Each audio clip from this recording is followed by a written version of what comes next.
Bismillahirrahmanirrahim. Assalamualaikum warahmatullahi wabarakatuh.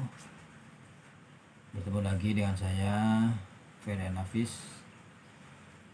Kali ini saya akan menyampaikan pembahasan materi dari kelas 10, yaitu membahas tentang bab wakaf.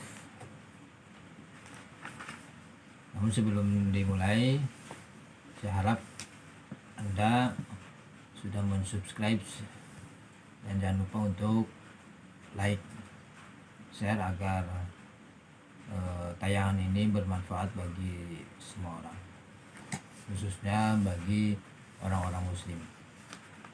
Baiklah, kita langsung saja ke pembahasan, yaitu bab wakaf. Apa itu pengertian wakaf? Pengertian wakaf secara bahasa adalah menahan, mencegah, dan menghentikan. Jadi wakaf secara bahasa itu adalah mencegah, menahan, dan menghentikan. Adapun secara istilah, wakaf itu adalah menyerahkan barang atau benda yang sifatnya tahan lama untuk dimanfaatkan bagi kepentingan umum dan untuk kepentingan di jalan Allah. Hukum wakaf itu pada dasarnya adalah jaiz atau diperbolehkan. Namun karena begitu dianjurkannya, sangat dianjurkannya untuk memberikan wakaf bagi orang yang lebih harta, maka itu sebagian dari sunnah. Nah, adapun nilainya itu seperti amal jariah. Seperti yang sudah kita ketahui, amal jariah itu amal yang pahalanya akan terus menerus mengalir kepada orang yang memberikan amal tersebut atau bersedekah tersebut.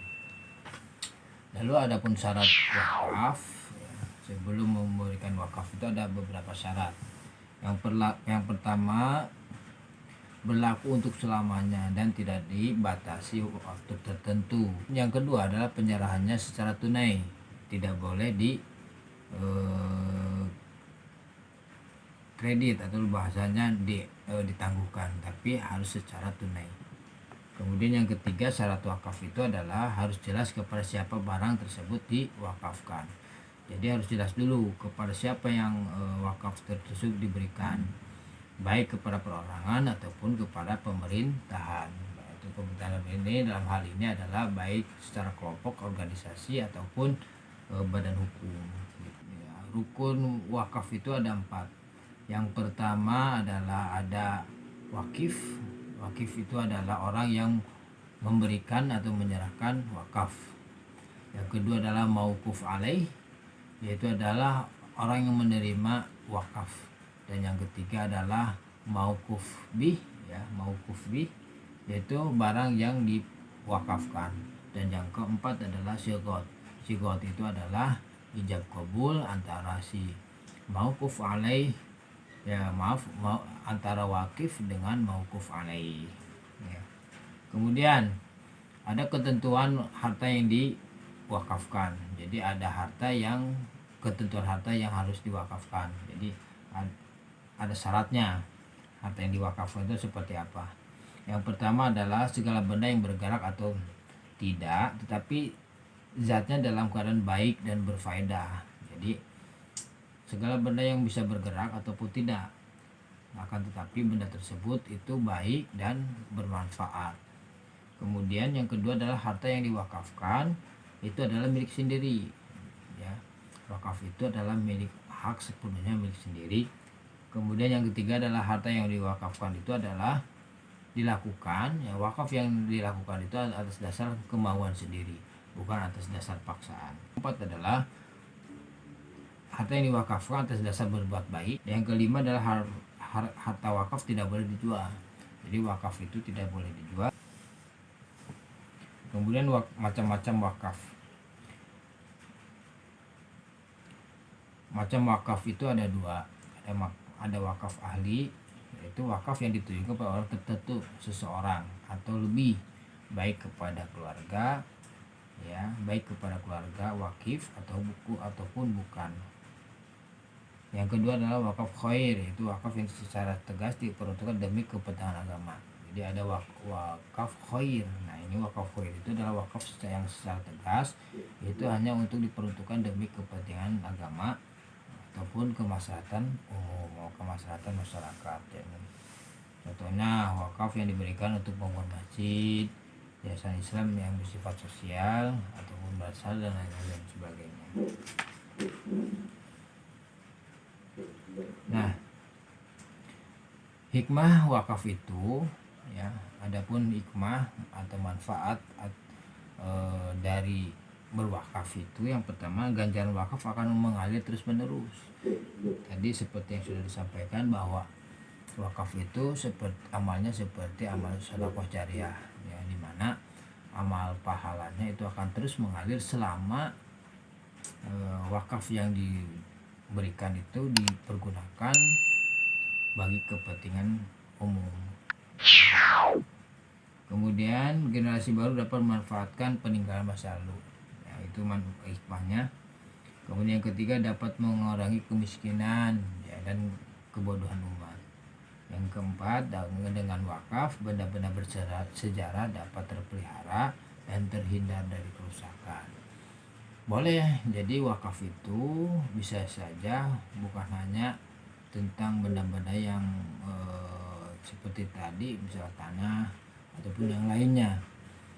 Bisa juga mobil, kendaraan kemudian diwakafkan kepada masyarakat untuk dipergunakan bagi kepentingan masyarakat, itu boleh ya. Atau misalnya benda-benda bersejarah, kita punya benda sejarah kemudian kita wakafkan kepada sebuah museum, itu boleh ya.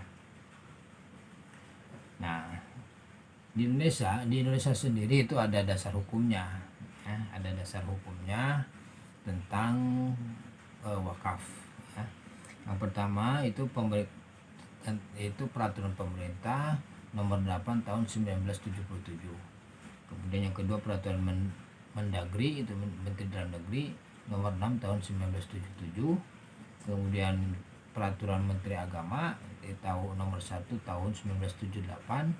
Dan kemudian peraturan Dirjen Bima Islam ya, nomor keputusan P/75/1978 dan Undang-Undang nomor 41 tahun 2004 tentang wakaf.